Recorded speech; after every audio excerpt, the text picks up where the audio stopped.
Resumido. Olá, eu sou o Bruno Natal, hoje é dia 2 de abril e no resumido número 257, a ponte que caiu e o estado da internet, as reais capacidades do cinema sintético, AI washing a todo vapor, Instagram sem política, Spotify amplia a oferta e só falta incluir dancinhas e muito mais. Vamos nessa, resumido.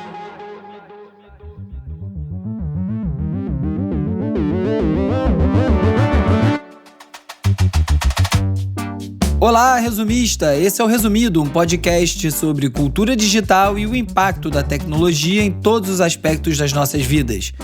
Finalmente vai acontecer o primeiro encontro presencial de ouvintes do Resumido.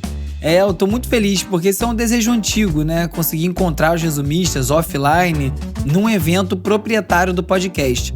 O encontro vai ser em São Paulo, no dia 25 de abril, às 19 horas, na agência Amplify, onde eu vou conversar com Gabriel Borges sobre o cenário do Spatial Computing, sobre os espaços digitais, experiências em AR, VR, XR e como isso aí vai afetar o nosso dia a dia ou também se tudo isso aí não passa de hype. E também vai rolar uma demonstração dos óculos Apple Vision Pro e também do Ray-Ban Meta Smart Glass. E depois do evento ainda tem um brinde. São apenas 40 lugares, então garanta logo seu ingresso e claro que tem alguns ingressos com desconto para os ouvintes que apoiam esse podcast através do catarse.me/resumido. E se você colabora de maneira regular através do Pix brunonatal@resumido.cc, me dá um toque. O link de compra dos ingressos já tá lá no resumido.cc. É só clicar no post desse episódio que você vai encontrar. Eu vou enviar o link também pelo WhatsApp e vou postar no @resumido.podcast, no Instagram, no Threads e no TikTok. Outro jeito de saber tudo sobre tecnologia e sobre o Resumido é você se inscrever na newsletter O Futuro Explicado antes da estreia. É só visitar resumido.ghost.io e cadastrar o seu e-mail. Espero você lá, hein?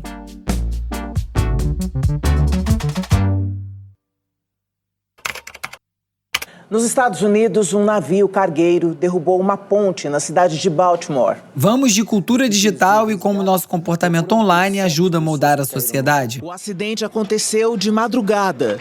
O navio dinamarquês, operado por uma empresa de Singapura, atingiu a ponte de 3 quilômetros de extensão que atravessa o porto de Baltimore. Esse áudio que você ouviu é da reportagem da TV Cultura sobre o acidente de um cargueiro que se chocou contra uma ponte nos Estados Unidos. O Twitter já foi o melhor lugar do mundo para se informar sobre os acontecimentos em tempo real e também para saber uma opinião geral sobre alguns assuntos. Qualquer experiência ao vivo é diferente quando você acompanha o que as pessoas que estão lá estão falando diretamente do lugar ou também comentando a respeito, e o Twitter era o melhor lugar para esse tipo de coisa. Foi o que fez essa plataforma chegar até onde chegou. Só que o Twitter acabou e o que restou, o tal do X, deixou de ser esse lugar aí faz tempo, desde antes de virar X, na verdade, né? E se transformou agora num palco para disseminação de teorias da conspiração e também para desinformação sobre tudo que existe.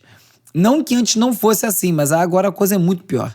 E se você tentou acompanhar o acidente em que esse navio cargueiro derrubou uma ponte em Baltimore, nos Estados Unidos, na semana passada, você sabe bem do que eu estou falando. Como bem disse a 404 Media sobre esse incidente, os amadores especialistas em pontes se logaram. E é isso, começaram a dar opinião sobre tudo que eles sabiam, sobre o que não faziam a menor ideia. E após desastres como esse, a internet vira um baralho de informações de diferentes fontes, incluindo aí comunicados oficiais, reportagens jornalísticas, especulações de especialistas, de amadores e teorias da conspiração.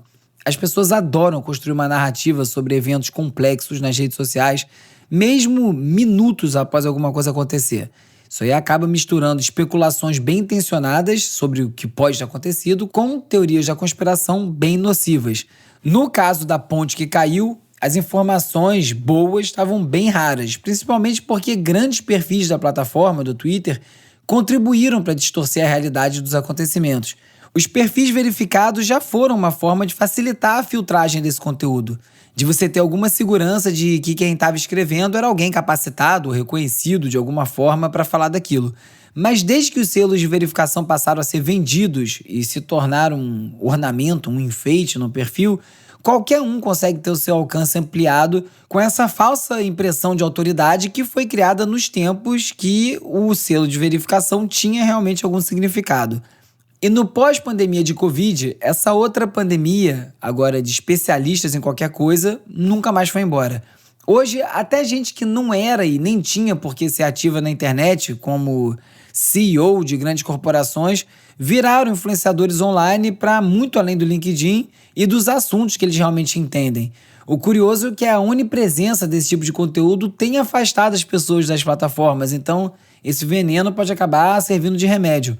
A Vox escreveu sobre quando essas pessoas mal intencionadas espalham teorias da conspiração atrás de cliques e que quando essas abordagens viralizam, os jornalistas são primeiros punidos porque eles precisam lidar com a enxurrada de desinformação.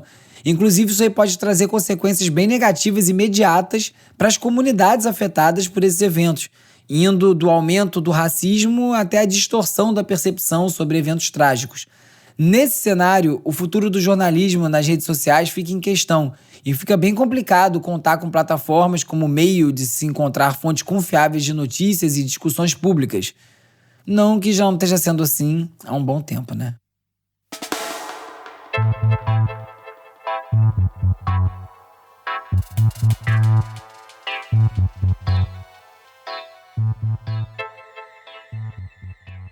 A família real britânica sempre foi uma fonte inesgotável de teorias da conspiração e no episódio 254 eu falei sobre como algumas delas que surgiram a partir de uma foto da princesa Kate Middleton, que foi divulgada após meses sem ela aparecer em público. O registro dela com os filhos estavam com edições de IA bem estranhas, gerou vários questionamentos e essa pressão da internet forçou a Kate Middleton a se pronunciar e com isso tornar público o seu diagnóstico de câncer que ela estava tentando manter em privado.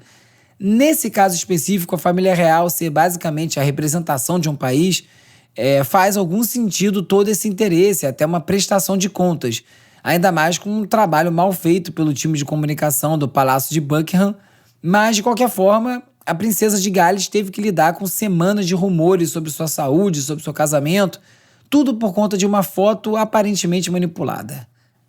É o que a gente está vivendo hoje em dia.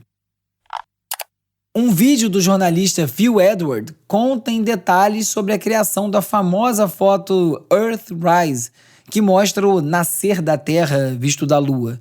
Além de todas as dificuldades para se tirar uma foto do espaço, esse vídeo relata o esforço dos astronautas para fazer a NASA se interessar por fotografia, que é algo impensável hoje em dia, né? Quando gerar imagens é um dos principais motivos das missões espaciais.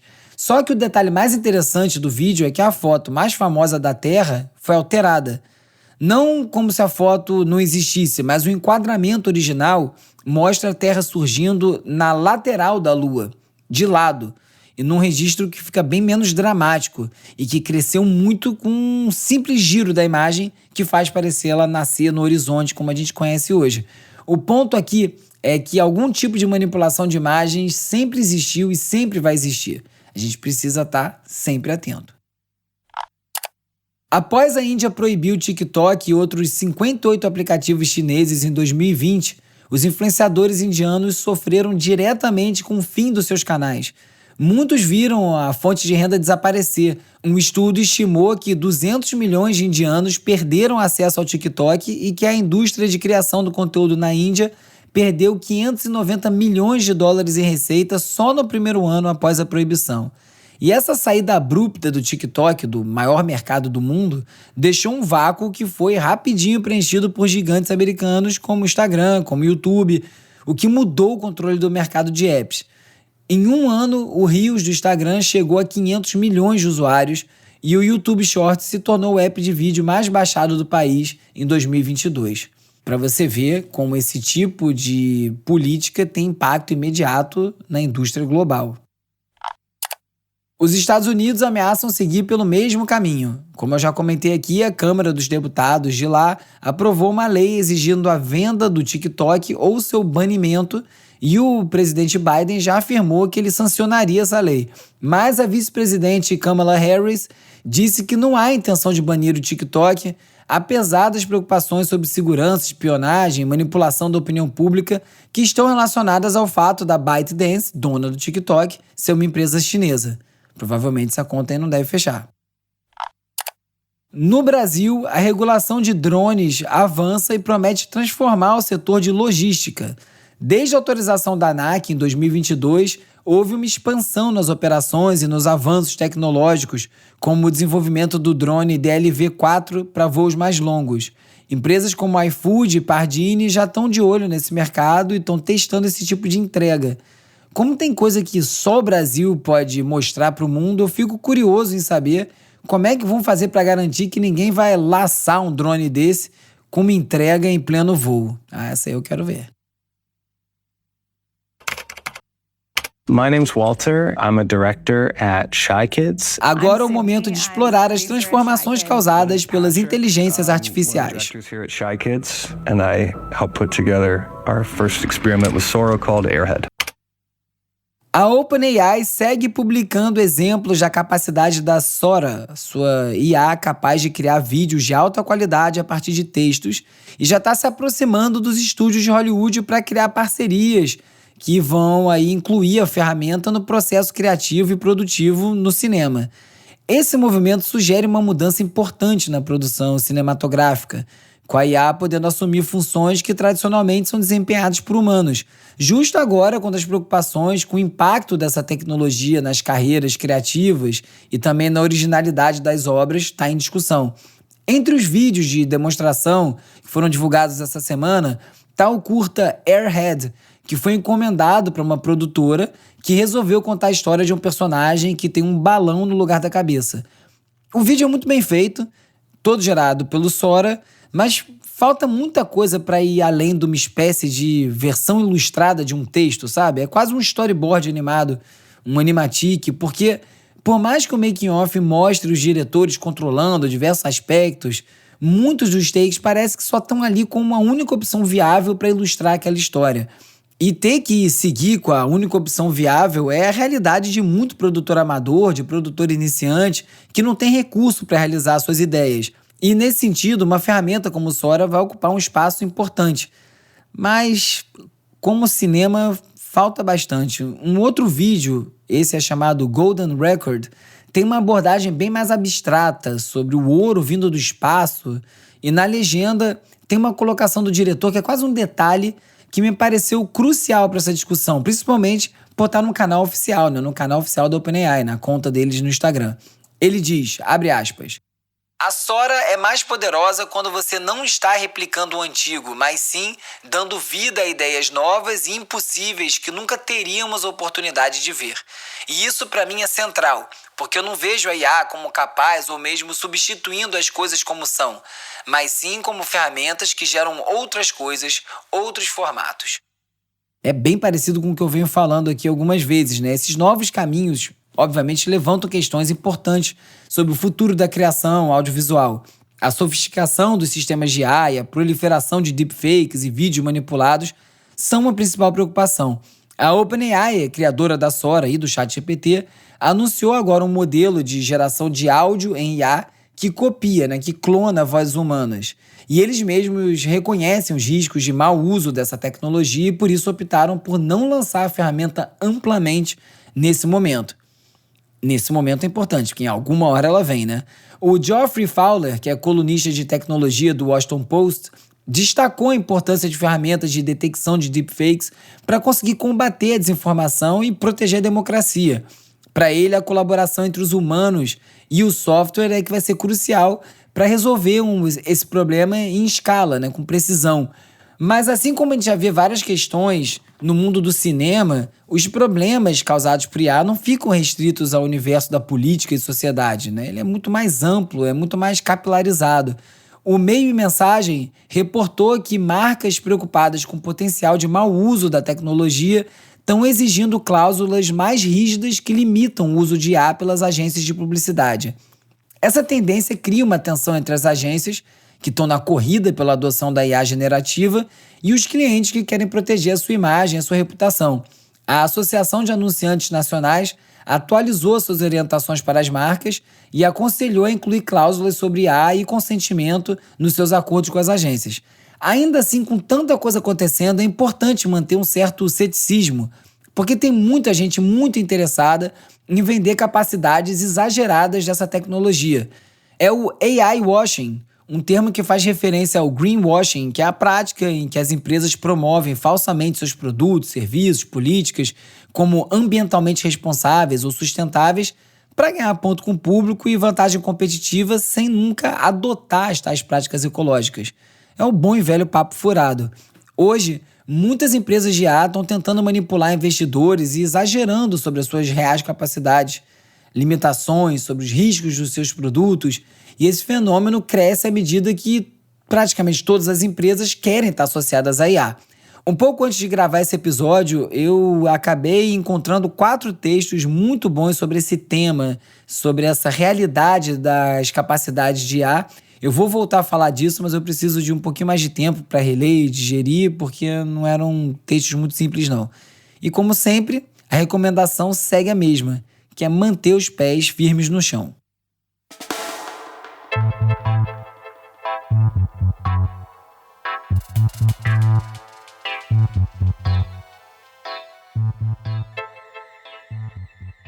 Numa entrevista para a Folha de São Paulo, o filósofo Mark Zuckerberg chamou a atenção para um ponto importante. Enquanto a gente se preocupa especulando sobre um potencial fim do mundo causado pela IA, a gente está ignorando problemas reais e urgentes. Ele enfatiza a importância de manter o controle humano sobre as máquinas e apontou também a necessidade de responsabilidade e prestação de contas no uso da IA, principalmente para temas ligados a direitos humanos e autorais. Em um artigo da Time intitulado "Estamos focando no tipo errado de apocalipse da IA", vai na mesma direção e fala sobre como a gente está negligenciando ameaças mais imediatas e talvez menos interessantes, como desinformação e deepfakes. Não aqui no resumido, né? Obviamente, onde eu falo disso sem parar, você sabe. Essa visão apocalíptica sobre IA retira o nosso poder de decisão e deixa controle sobre IA para os executivos das empresas que estão sendo questionadas. Aliás, se você quiser se sentir um pouco menos aflito sobre a velocidade da adoção das IA, a Tech.co organizou uma lista, e ela mantém atualizada, só de erros causados por IA. Erros que não nos levaram ao apocalipse, mas deixaram o mundo um pouquinho pior. São falhas que vão desde a IA do Google fazendo acusações infundadas até a Microsoft inserindo enquetes inapropriadas em artigos, e serve como um alerta sobre os perigos da IA mal aplicada e também sobre a necessidade de regulação e diretrizes claras para evitar danos. E se o apocalipse de IA chegar, ele vai começar destruindo os nossos empregos, né? Pelo menos é o que sugere um relatório do Instituto de Pesquisa de Políticas Públicas do Reino Unido, que alertou que quase 8 milhões de empregos podem ser perdidos para as IA. Isso aí deve afetar as pessoas de maneira desigual e quem mais vai sofrer com isso são as mesmas vítimas de sempre: mulheres, jovens e trabalhadores com salários mais baixos. O estudo também enfatiza que a ação governamental pode evitar esse apocalipse de empregos e potencializar o crescimento econômico e o aumento dos padrões de vida, que é o que se espera de benefício das IA quando elas estiverem servindo os humanos.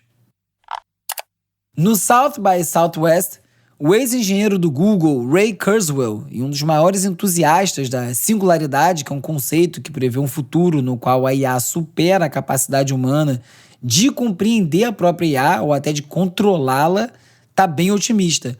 Ele previu que até 2045 a IA vai nos permitir viver até 500 anos, ao ser capaz de mapear e armazenar informações do cérebro humano.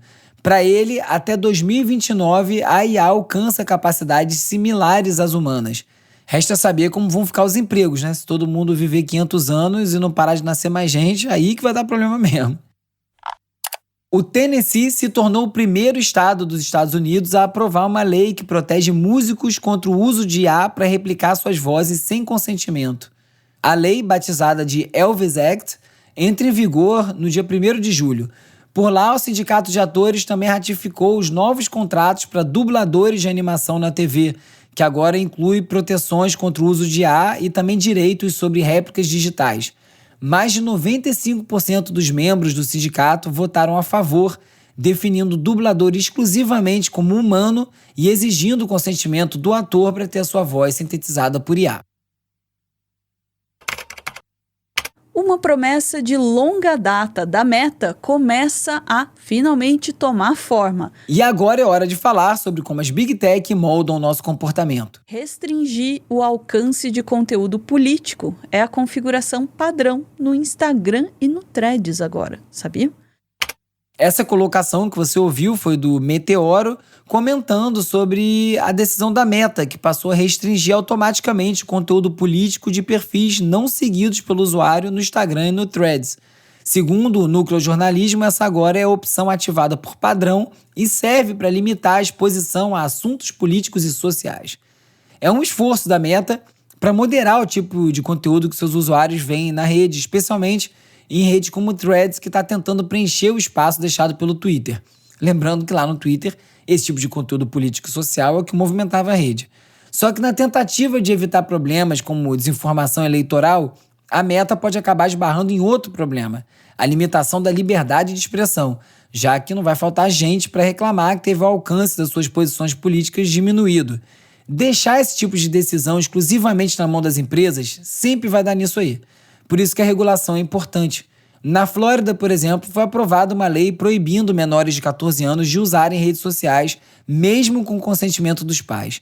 A legislação exige que plataformas encerrem contas suspeitas de serem crianças mais novas que 14 anos e também permite que os pais ou responsáveis solicitem o cancelamento de perfis dos seus filhos. Jovens de 14 a 15 anos também só vão poder ter perfil com autorização dos pais. E aí é bom relembrar que a recomendação de boa parte dos especialistas é que nenhum jovem tenha acesso à rede social antes dos 16 anos. Já o Elon Musk perdeu uma ação judicial contra o Centro de Combate ao Ódio Digital, que acusou o Twitter de permitir discurso de ódio. Uma pesquisa da ONG destacou falhas no X em combater o discurso de ódio e o Musk contestou. Ele afirmou que se tratava de um ataque à liberdade de expressão da plataforma. Só que o juiz disse que o Musk estava mais preocupado com as críticas do que com os métodos do Centro de Combate ao Ódio Digital. E ainda nessa questão de regulação e lutando contra o banimento, o TikTok tenta organizar o seu conteúdo internamente. E para isso eles formaram um conselho jovem de 15 adolescentes para aconselhar a empresa sobre segurança para usuários mais jovens. As reuniões, que incluíram até o CEO do TikTok, e de acordo com o Engadget, o conselho já influenciou uma campanha de alfabetização midiática nos Estados Unidos focada em desinformação e no conteúdo gerado por IA. Os membros do conselho vêm de diversos países, são remunerados e colaboram com a organização de segurança online Presidial Safeguarding.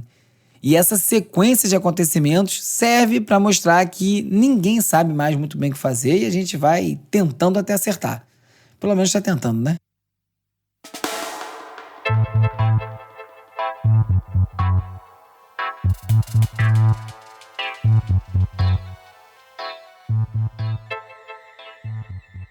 Segundo a Forbes, investigadores federais dos Estados Unidos ordenaram que o Google fornecesse informações sobre todas as pessoas que assistiram a determinados vídeos no YouTube.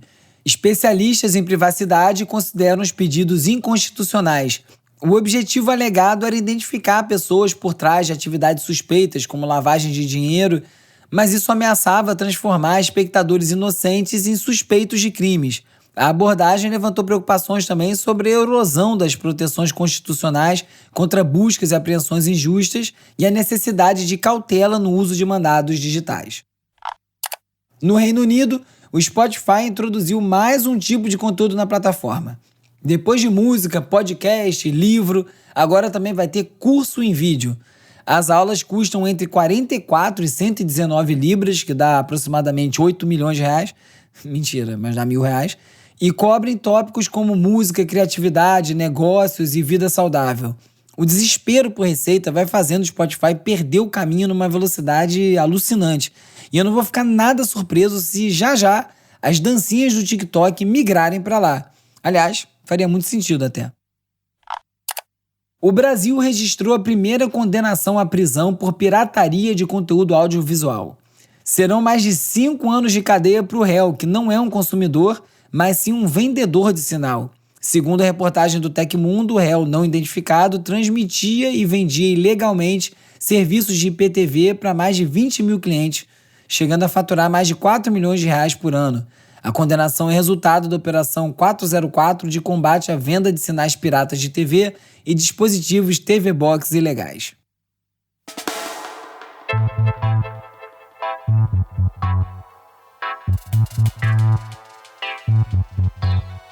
Esse episódio não acabou ainda, eu só dei uma pausa para lembrar que se você quiser fazer parte da lista de transmissão do Resumido e receber alertas de novos episódios, conteúdo extra e coisas do tipo, é só você me mandar um oi pelo WhatsApp ou pelo Telegram para 21 97969 5848.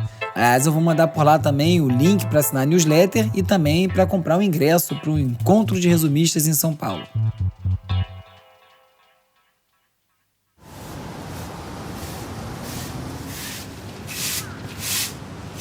Hora de relaxar com as dicas de ver, ler e ouvir.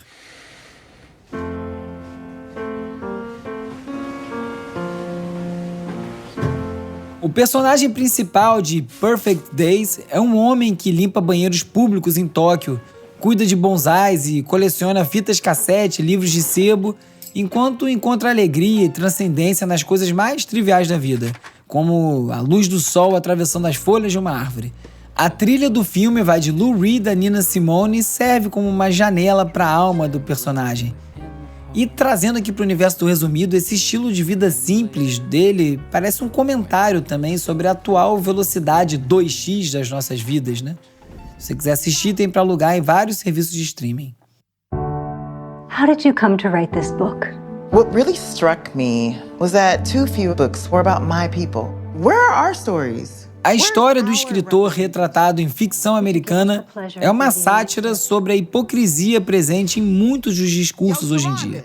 Cansado de ser esnobado, o escritor Monk decide escrever uma obra de ficção bem rasteira, abordando temas sobre a vida dos negros de maneira estereotipada, do jeitinho que os editores e o público branco esperam. Era para ser um deboche, mas o livro é abraçado por uma grande editora e acaba fazendo muito sucesso, o que só ressalta todos os pontos que o autor queria criticar. Em paralelo, esse filme também faz pensar sobre o quanto a nossa vivência algoritmizada impacta a nossa tomada de decisão, né? Como ter que agradar, como ter que performar, desempenhar para os algoritmos, muda tudo que a gente quer fazer, basicamente. Ficção Americana está disponível no Prime. I have to tell you something. A série Three Body Problem é um dos grandes sucessos do momento na Netflix, mas os bastidores são muito melhores e se bobear pode render outra série. A história é assim, se liga. O bilionário chinês Lin Ke, dono de uma empresa de games e fã de ficção científica, sonhava em levar uma saga de invasão alienígena para as telas. E aí ele adquiriu os direitos de Three Body Problem, se juntou a ninguém menos que os criadores de Game of Thrones e tudo caminhava bem, até que o Lin Ke foi envenenado e morto por um ex-funcionário descontente. O funcionário é o Shu Yao, que era advogado e comandava as atividades relacionadas aos licenciamentos do livro. Só que quando ele foi rebaixado e teve seu salário cortado, ele ficou revoltado e elaborou um plano digno de Hollywood. De acordo com a imprensa chinesa, num pique Breaking Bad, ele montou um laboratório clandestino, comprou veneno na internet e foi testando em bichos de estimação. Depois, durante meses, ele foi colocando veneno nas bebidas do Lin Ke e de algumas outras pessoas da empresa, até que o empresário morreu no Natal de 2020, sem ver a estreia e o sucesso de Three Body Problem. O Shu Yao foi preso, processado e essa semana foi condenado à morte. Difícil competir com a vida real, né? Mas o Three Body Problem também entretém.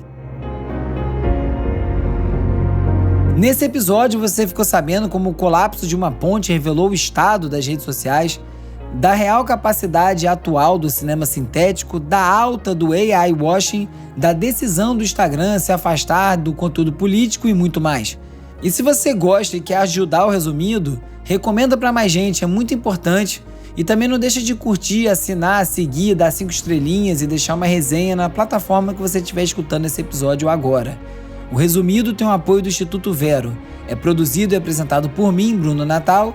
O roteiro é escrito por mim e pelo Agenor Neto, com a colaboração do Carlos Calbuque Albuquerque. A edição e mixagem é feita pelo Hugo Rocha. As redes sociais têm o design do Thiago Duarte e animações do Peri Selmanman. A foto da capa é do Jorge Bispo e o tema original foi composto pelo Gustavo Silveira. Eu sou o Bruno Natal, obrigado pela audiência e semana que vem tem mais Resumido. Esse podcast é apoiado pelo Instituto Vero. Resumido.